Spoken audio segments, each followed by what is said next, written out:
Supreme court के 16 अक्टूबर 2003 के order ने सम्राट चौधरी को अयोग्य घोषित किया था।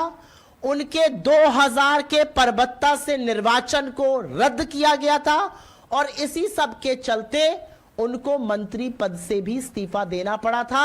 आप प्रबुद्ध लोगों को याद होगा 1999 में वो मंत्री बन गए थे, तब वो एमएलसी नहीं थे, एमएलए नहीं थे। 2000 में उन्होंने चुनाव लड़ा परबत्ता से, अपनी उम्र 25 साल से ज्यादा दिखाई। उसके बाद इलेक्शन पिटीशन दायर हुई और 2003 के सुप्रीम कोर्ट के निर्णायक ऑर्डर ने 1981 उनकी डेट ऑफ बर्थ माना, उनका चुनाव रद्द किया, उनको अयोग्य घोषित किया। उच्चतम न्यायालय ने यह फैसला किस आधार पर सुनाया था? बिहार सेकेंडरी एजुकेशन बोर्ड ने एक सर्टिफिकेट इशू किया था। उसमें 1996 में सम्राट चौधरी और राकेश कुमार प्राइवेट कैंडिडेट थे कृतानंद विद्यालय से। उनका रोल नंबर 19 था। यह अलग बात है कि वो एग्जाम में फेल हो गए थे। बिहार सेकेंडरी एजुकेशन बोर्ड ने 1996 में जो सर्टिफिकेट इशू किया था उसके आधार पर सुप्रीम कोर्ट ने यह फैसला सुनाया। और गौरतलब बात यह है कि उनको अयोग्य घोषित करने में, उनकी जन्मतिथि को 1981 डिक्लेयर करने में बिहार के बीजेपी के दिवंगत सुशील मोदी जी की बड़ी भूमिका थी। उन्होंने इस मामले को कोर्ट तक ले गए थे और उनकी बड़ी भूमिका थी और उसके बाद ही सम्राट चौधरी जी का इस्तीफा भी हुआ था। तो आज 44 साल के होने चाहिए थे, लेकिन जादू चल गया, वो 56 के हो गए। 56 इंच की छाती के महामानव और 56 का उनका सपा सिलादार। कमाल की बात यह है कि बीजेपी बिहार में जादू से उम्र घट बढ़ रही है और अब चुनाव आयोग क्या करता है यह देखना जरूरी होगा। लेकिन आगे बढ़ने से पहले एक चीज आपको पुनः याद दिला दूं।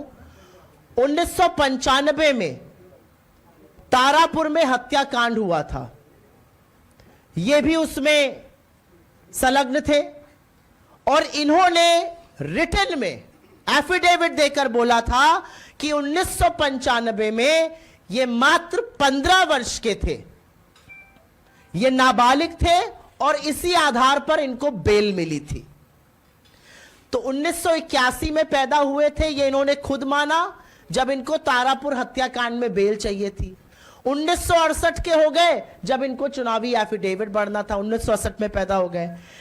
उस दौरान उन्होंने लिखित में यह भी दिया था कि राकेश कुमार सम्राट चौधरी के बड़े भाई Rohit Kumar Birla institute of technology में पढ़ रहे थे। 1999 में उनकी उम्र 22 साल थी, ये उनसे छोटे थे, तो ये 25 के कैसे थे 1999 में?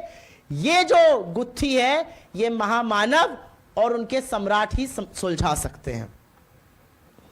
और जैसा कि मैंने कहा 2010 के हलफनामे में उन्होंने अपने आप को 28 साल का बताया था। तो आप में से कोई भी हाथ उठाकर यह बता दे कि अगर आप 2010 में 28 साल के थे तो 15 साल बाद तो आप 43 या 44 के ही होंगे। या ये कौन सा जादू है कि 2010 के हलफनामे में 28 का व्यक्ति 2025 के हलफनामे में 56 का हो जाता है और चुनाव आयोग आंखों पे पट्टी बांधकर चुपचाप सो रहा है। लेकिन यह सिर्फ सम्राट चौधरी की बात नहीं और यही मूल मुद्दा इस प्रेस कॉन्फ्रेंस का है। यह सम्राट चौधरी के फर्जीनामे की बात नहीं है, फर्जीवाड़े की बात नहीं है, ठगी की बात नहीं है। यह नरेंद्र मोदी और अमित शाह की ब्रांड ऑफ पॉलिटिक्स, उनकी राजनीति, उनका फर्जीवाड़ा, उनका झूठ, उनकी धोखेधड़ी, उनकी ठगी का परिचायक है। यह काम, यह brand of politics Narendra Modi और अमित शाह लगातार करते हैं। यह उनकी नीति निर्माण का भी मूलभूत आधार है। यह जो तथाकथित डबल इंजन की सरकार है यह फर्जीवाड़े और झूठ के आधार पर चल रही है और यह हम आपको साक्ष्य के साथ इन्हीं के हलफनामों से, इन्हीं के एफिडेविट से, सुप्रीम कोर्ट के जजमेंट से आपको बता रहे हैं। बिहार जो तप और तर्पण और त्याग तपस्या की भूमि है, बिहार जिसकी दुनिया में ख्याति ईमानदारी, कर्मठता, ज्ञान को लेकर है, वहां पर इस तरह का फर्जीनामा, फर्जीवाड़ा नरेंद्र मोदी और अमित शाह के सिपा सालार सम्राट चौधरी कर रहे हैं। और सारा झूठ जानते हुए भी नरेंद्र मोदी और अमित शाह ने अपनी आंखों पर पट्टी बांधी हुई है, मोटी चमड़ी कर ली है और मुंह में दही जमाए हुए हैं। इस पर कोई कार्रवाई नहीं की जा रही है। मैं आपसे पूछना चाहती हूं, अगर एक आम आदमी अपनी उम्र को 1 या 2 साल भी इधर उधर कर दे तो क्या एक्शन होगा प्रशासन का उसके खिलाफ? क्या करेगी सरकार? क्या करेगी यूनिवर्सिटी? क्या उसको नौकरी मिलेगी? क्या उसकी नौकरी बरकरार रहेगी? नहीं रहेगी।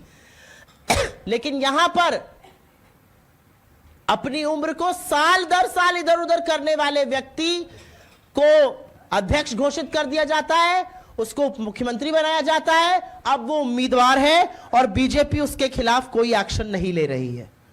इस पूरे मामले में बीजेपी क्या करती है यह देखना होगा, चुनाव आयोग क्या करता है यह देखना होगा और तुरंत कानूनी कार्रवाई होनी चाहिए। लेकिन बीजेपी का एक ट्रैक रिकॉर्ड है, हम सबको पता है कि मर्यादा और नैतिकता पर उनका क्या स्टैंड रहता है। हम सबको पता है कि वो आगे क्या करेंगे या क्या नहीं करेंगे। और इसी आधार पर मेरा मानना है कि बिहार की जनता ऐसा सबक सिखाएगी और कड़ी सजा वो देगी, अपने साथ ठगी करने की, अपने साथ झूठ बोलने की, अपने साथ फर्जीवाड़ा करने की। ये बेशर्मी, ये ठगी बिहार की जनता के साथ की जा रही है।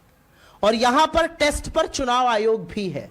चुनाव आयोग से यह पूछना रहेगा कि उच्चतम न्यायालय जिसका जजमेंट है 16 अक्टूबर 2003 का, और अपने जजमेंट के अंतिम पैराग्राफ में यह कहते हैं सुप्रीम कोर्ट का जजमेंट कि इसकी कॉपी चुनाव आयोग भी भेजी जाए और बिहार की लेजिस्लेटिव असेंबली के स्पीकर के पास भी भेजी जाए।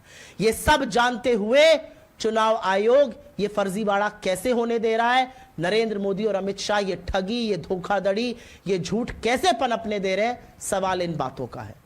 आपके सवाल का स्वागत है। सवाल अगर इसी से